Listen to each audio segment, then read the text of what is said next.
Alors, je voulais également aujourd'hui faire une petite vidéo sur comment se passe une consultation avec un médium, avec un voyant.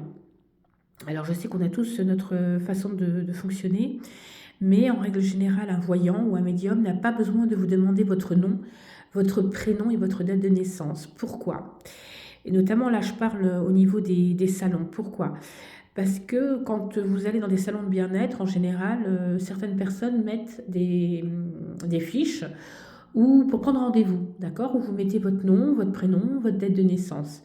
Et puis vous avez voilà, des horaires où vous devez choisir à 10 heures, à 14 heures. En attendant que ces heures-là arrivent, vous vous promenez dans le salon, vous restez à proximité.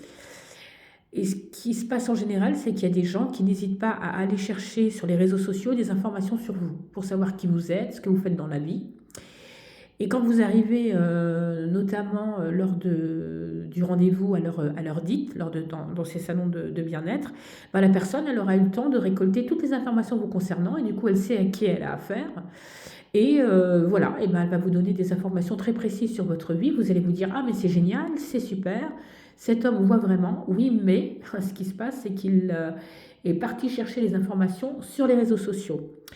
Donc quand vous êtes dans des salons de bien-être, hein, et que vous voulez souhaiter avoir une consultation, le médium ou la voyante doit vous prendre immédiatement, sans rendez-vous, ou alors s'il n'est pas disponible, vous demandez de repasser plus tard. Quand la consultation commence, vous ne devez donner uniquement que votre prénom, parce que normalement, avec un prénom, le médium ou le voyant peut travailler et avoir des informations sur vous. Et vous ne devez poser aucune question, mais dès les 10 premières minutes, ce voyant, ce médium doit parler de votre vie.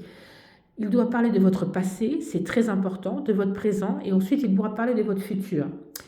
Souvent, quand j'ai les gens en salon, ils me disent oui, mais moi, mon passé, je m'en fous. Oui, peut-être vous vous en foutez.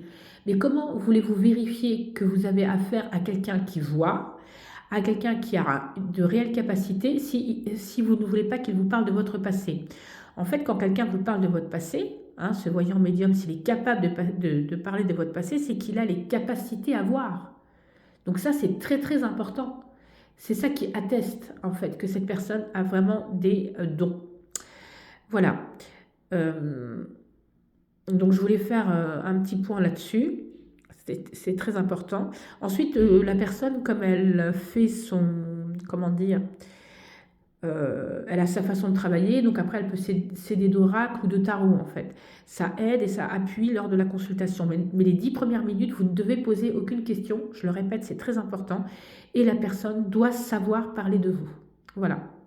Si cette personne n'est pas capable de savoir parler de vous, vous pose sans cesse des questions. Interrogez-vous sur le fait de vouloir ou non poursuivre cette consultation.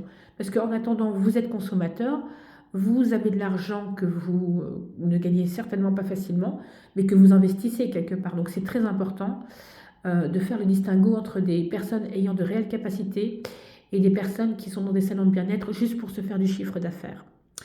Voilà, je voulais faire cette petite vidéo qui me paraissait très importante à ce sujet-là.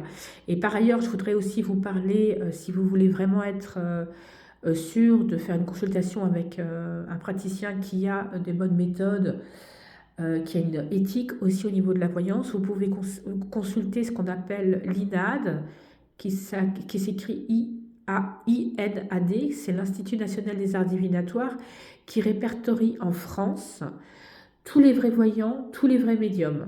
Voilà. Donc vous me trouverez moi, mais vous trouverez aussi tous mes autres collègues. Donc comme ça vous garantit d'aller vers un praticien qui a de réelles capacités et et pour lequel vous êtes sûr que vous aurez des messages. Ainsi, l'argent que vous allez investir dans cette consultation ne sera pas perdu. Voilà, j'espère que cette petite vidéo vous aura aidé et vous aura permis de voir un peu plus clair sur ce que doit être une consultation chez un voyant ou chez un médium. Voilà, à bientôt pour de nouvelles vidéos.